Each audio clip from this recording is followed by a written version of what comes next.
ஐந்து கரத்தனை ஆனை முகத்தினை இந்தின் இளம்பெறை போலும ஈற்றனை நந்தி மகந்தனை ஞானக் கொழுந்தினை புந்தியில் வைத்தடி போற்றுகின்றேனே. ஜோதிட சொந்தங்கள் எல்லாருக்கும் வணக்கம். இன்னைக்கு நம்ம பார்க்க போகிற தலைப்பு ரொம்ப முக்கியமான தலைப்பு. அதாவது என்னன்னா, கல்யாணத்துக்கு வரன் பார்த்துட்டு இருக்காங்க இல்லையா? அப்படி வரன் பார்க்குறப்ப லக்னத்துக்கு 7வது வீட்டில் சுக்கிரன் இருக்கு அந்த பிள்ளை ஜாதகத்தில், அல்லது அந்த பையன் ஜாதகத்தில் லக்னத்துக்கு 7வது வீட்டில் சுக்கிரன் இருக்கு. இது காரகோ பாவநாஸ்தி, அதனால நம்ம கல்யாணத்துக்கு இந்த ஜாதகத்தை எடுத்துக்க கூடாது அப்படின்னு சொல்லி நிறைய ஜாதகத்தை நம்ம நெக்லெக்ட் பண்ணுவோம். என்ன காரணம்? நம்மளுக்கு தான் ஜோசியம் தெரியும்ல, நாங்களும் கொஞ்சம் படிச்சிருக்கோம்ல ஜோசியம் அப்படின்ற மாதிரியான ஒரு பாயிண்ட்ல நெக்லெக்ட் பண்ணுவோம். பட் இது ரொம்ப தப்பான அமைப்பு. எப்படின்னா, லக்னத்துக்கு 7ல் சுக்கிரன் இருந்தாப்புல அது காரகோ பாவநாஸ்தியாகி அவங்களுக்கு குடும்ப வாழ்க்கை உருப்படி இல்லாமல் போயிடுறது, அல்லது மல்டிபிள் மேரேஜ் நடக்கிறது, 2-3 கல்யாணம் பண்ணுறதுங்கிறது, அல்லது ஒழுக்கம் இல்லாமல் போயிடுறது, இது மாதிரியான ஒரு அமைப்பு வரும் அப்படிங்கிறது தான் எதிர்பார்ப்பு எது சுக்கிரனை பொறுத்த வரைக்கும். அப்போ லக்னத்துக்கு 7ல் சுக்கிரன் இருக்கக்கூடாது, அப்படி இருந்தால் சரி வராது அப்படிங்கிற மாதிரியான ஒரு கான்செப்ட் வச்சுக்கிட்டு நம்மளே ஜாதகத்தை செலக்ட் பண்ணுறோம், தேடுறோம். ஆனால் இந்த கான்செப்ட் தப்பு. 7ல் சுக்கிரன் இருந்தாலும் அந்த குடும்பம் அமைதியாகவும் சந்தோஷமாகவும் ஒரே தாரத்தோடையும் ஒரே கல்யாணத்தோடையும் பர்ஃபெக்டாக குடும்பம் நடக்கிறதுங்கிறது எத்தனையோ குடும்பங்கள் இருக்குது. அதுக்கு நிறைய எடுத்துக்காட்டு ஜாதகங்கள்லாம் சொல்லலாம். அதுக்கு ஒரு எடுத்துக்காட்டை தான் நம்ம இப்போ இதில் பார்க்க போகிறோம்.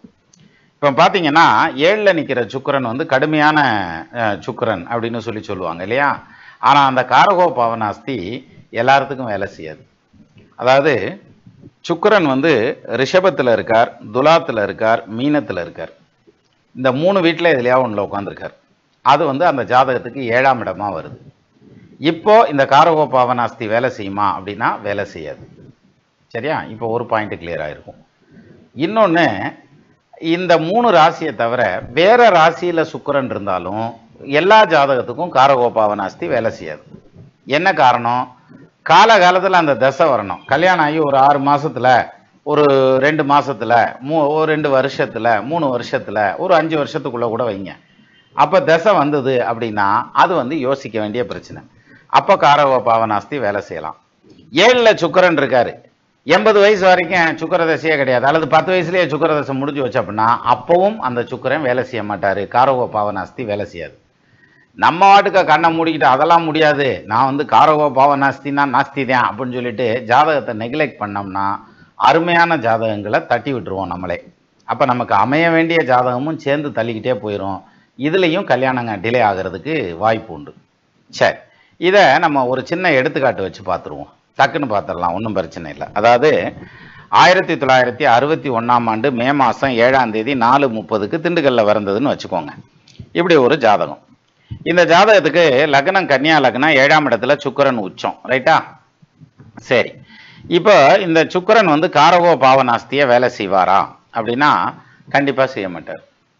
ஏன் செய்ய மாட்டார் அப்படின்னா அதுக்கு 2 காரணம் இருக்குது. ஒன்று 7ல் சுக்கிரன் இருந்தாலும் அந்த சுக்கிரன் உச்ச வீட்டில் இருக்கிறதுங்கிறதுனால இந்த ஜாதகத்தில் குடும்ப வாழ்க்கையில் எந்த ட்ரபிளும் வர்றதுக்கான அமைப்பு இல்லை. ஆனால் இதில் கவனித்து பார்க்க வேண்டிய ஒரு விஷயம் இருக்குது. 7ல் சுக்கிரன் அவருக்கு வீடு கொடுத்த கிரகம் நீசமாயிட்டான். யார்? குரு. ஆனால் அப்படி இந்த குரு நீசமான மேனிக்கு இருந்துருந்துச்சுன்னா இங்கே காரகோ பாவநாஸ்தி வேலை செய்கிறதுக்கு ஒரு வாய்ப்பு இருக்குது. ஆனால் குரு நீசமாகி நீச்சபங்க ராஜயோகத்துக்குள்ளே போயிடுறார். நீசன் என்ற ராசிநாதன் ஆட்சி உச்சமாகவே நீச்சபங்க ராஜயோகம் இல்லையா? நீச கிரகமான குரு நிர்ணயஸ்தானாதிபதி சனி ஆட்சி பெற்று நிற்கிறனால குருவுக்கு நீச்ச பங்கம் வந்துடுது. அப்போ சுக்கிரன் உச்சமான நிலையில நிற்கிறதுங்கிறது ரொம்ப ஸ்ட்ராங்கான அமைப்பு. ஸோ இந்த ஜாதகத்துக்கு 7ல் சுக்கிரன் உச்சமாகறதுனால காரகோ பாவநாஸ்தி வேலை செய்யாது. சரியா? அடுத்த பாயிண்ட், சுக்கிர தசையும் இந்த ஜாதகருக்கு இல்லை. என்ன காரணம்? சந்திர தசையில பிறந்திருக்காரு, திருவோண நட்சத்திரம் இல்லையா? சந்திரன்ல பிறந்திருக்காரு. சுக்கிர தசை ரொம்ப லேட்டாக தான் வரும். ஸோ அவ்வளவு காலதாமதமாகி இவருடைய ஒழுக்கங்கிட்டு இன்னொரு கல்யாணம் பண்ணுறதுக்கான வாய்ப்பெல்லாம் ஒன்றும் கிடையாது. காரணம் என்ன? சுக்கிர தசை எப்போ வருதுன்னு பாருங்கள். 86வது வயசில் அவருக்கு சுக்கிர தசை வருது. இவருடைய ஜாதகருடைய 86வது வயசில் வருது. 86 வயசு 87 வயசில் இன்னொரு கல்யாணம் தான் பண்ணிட்டு சந்தோஷமாக இருந்துட்டு போகிறாரு. அதனால் என்ன இருக்கு?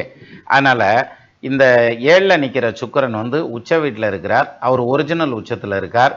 அது இல்லாமல் சுக்கிர தசையும் இந்த ஜாதகருக்கு வரல. அப்போ இவருக்கு இந்த சுக்கிரனால வரக்கூடிய காரகோ பாவநாஸ்தி வேலை செய்யாது. இப்போ வயசு என்னன்னு பாருங்க, 63 வருஷம் முடிஞ்சு 64 வயசு நடந்துட்டு இருக்கு. இனிமேல் அந்த சுக்கிரன் வேலை செஞ்சா என்ன, செய்யாட்டி என்ன, குடும்ப வாழ்க்கையில் கிட்டத்தட்ட ரிட்டைர்மெண்ட் எல்லாம் தாண்டி வந்துட்டார் இல்லையா? அப்போ இனி வளர்மதி வயசுக்கு வந்தா என்ன வராட்டி என்னன்னு சிம்பிளா விட்டுட்டு போயிடலாம். ஸோ அந்த வகையில் ஒரு ஜாதகத்தில் 7ஆம் இடத்துல சுக்கிரனை பார்த்ததுமே அவன் ஒழுக்கம் கெட்டவன், 7ல் சுக்கிரனை பார்த்ததுமே இந்த புள்ள ஒழுக்கம் கெட்டவில்ல, லவ் பண்ணுவான் அல்லது கல்யாணம் பண்ணி ஒரு இடத்துல நிற்க மாட்டா, தாலியை கழட்டி புருஷன் காலில் கட்டி விட்டு போயிடுவான்ற மாதிரியான முடிவுக்கு வர்றதுங்கிறது இருக்கு இல்லையா? இது வந்து ரொம்ப தப்பான முடிவு. இதனால நமக்கு அமைய வேண்டிய நல்ல நல்ல வரன்கள் விட்டு போயிடும். அதே மாதிரி அந்த 7ல் சுக்கிரன் இருக்க பிள்ளைங்களுக்கும் பசங்களுக்கும் கல்யாணம் நடக்கிறதுங்கிறது இழுன்னு இழுக்க ஆரம்பிச்சிடும். எல்லாத்துக்கும் இது பாதிக்காது. இது மாதிரியான ஜாதகங்கள் இருந்ததுன்னா தாராளமாக அவங்களுக்கு அந்த பிள்ளைகளை கட்டி வைக்கலாம். அந்த குடும்ப வாழ்க்கை ரொம்ப நல்லா இருக்கும். இது வந்து கிட்டத்தட்ட ஒரு அவேர்னஸ் மாதிரியே எடுத்துக்கலாம். இந்த மேரேஜுக்கு பார்த்துட்டு இருக்கவங்களுக்கு தான் அதனுடைய வருத்தம் தெரியும் அல்லது கஷ்டம் தெரியும்னு சொல்லுவாங்க. அதனால் சுக்கிரன் 7ல் இருக்கிறது எல்லாத்துக்கும் தாரதோஷத்தையோ காரவோ பாவநாஸ்தியோ உண்டு பண்ணாதுங்கிறது தான் இதனுடைய தீம். மீண்டும் இன்னொரு வீடியோவில் சந்திக்கலாம்.